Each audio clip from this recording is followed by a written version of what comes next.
and welcome back.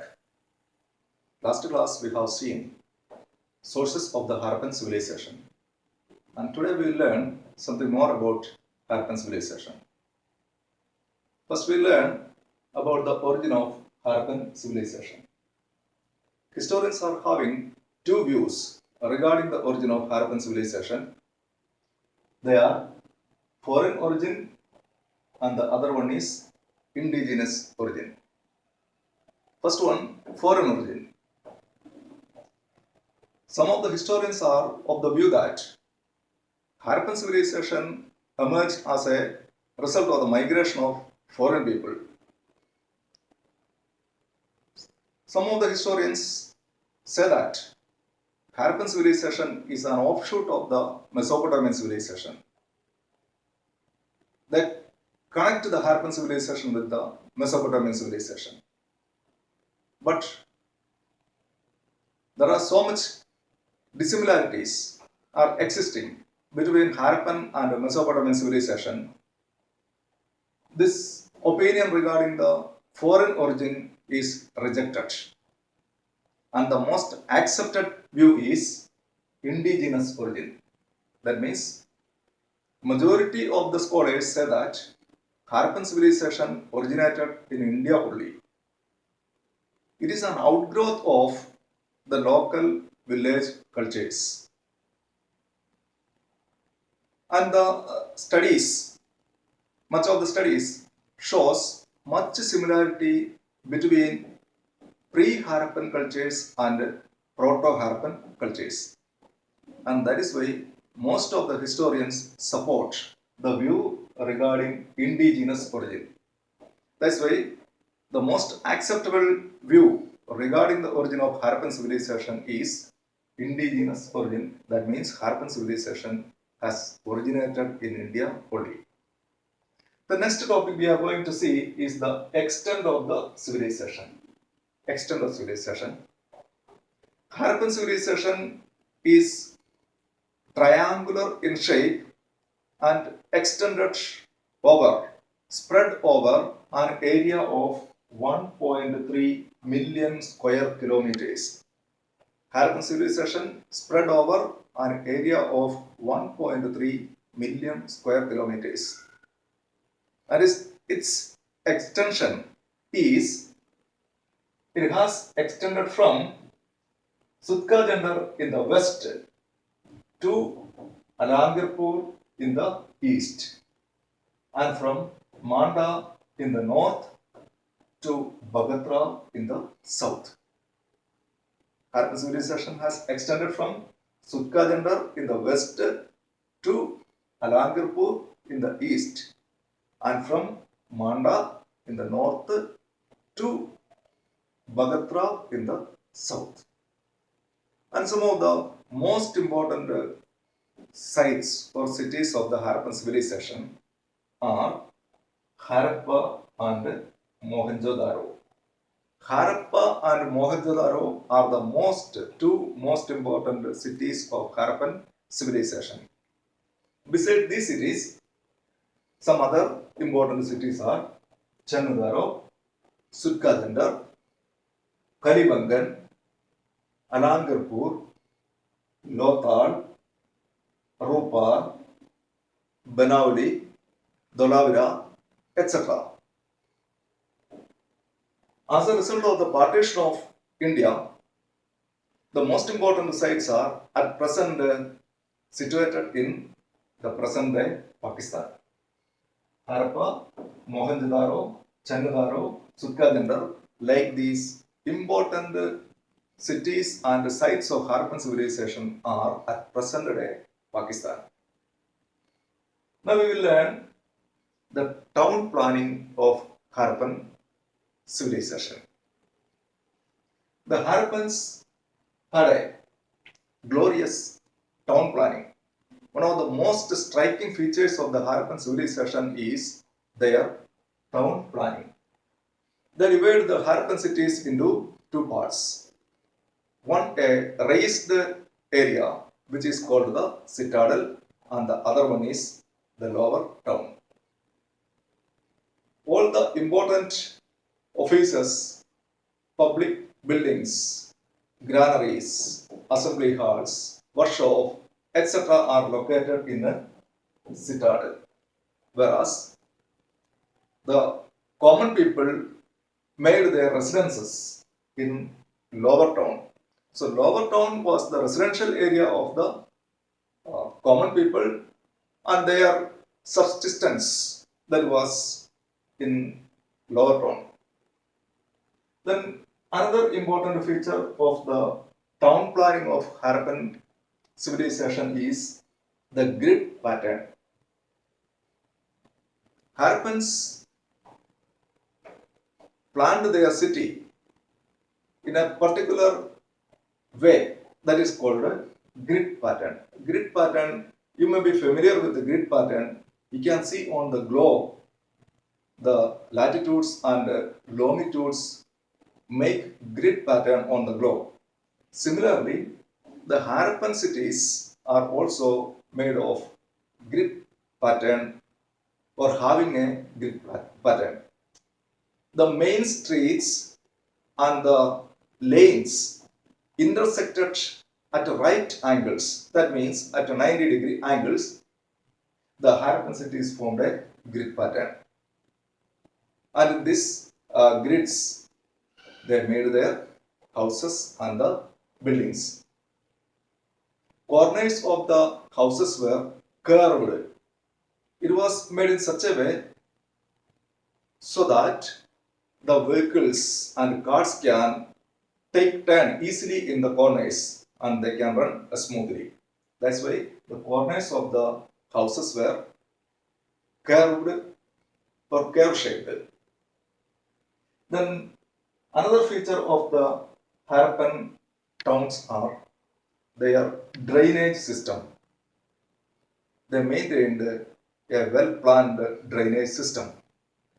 Just as we are having the present drainage, we can see street drains on the sides of the roads. Similarly, the Harappans also made street drains on the sides of the roads, and some of these drains were covered with slabs, whereas some other drains were uncovered. And the house drains emptied the wastewater into the street drains.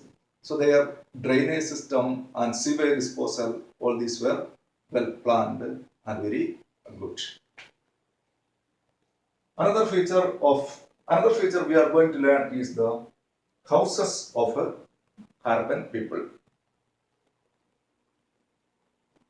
The houses were built on a raised mud platform.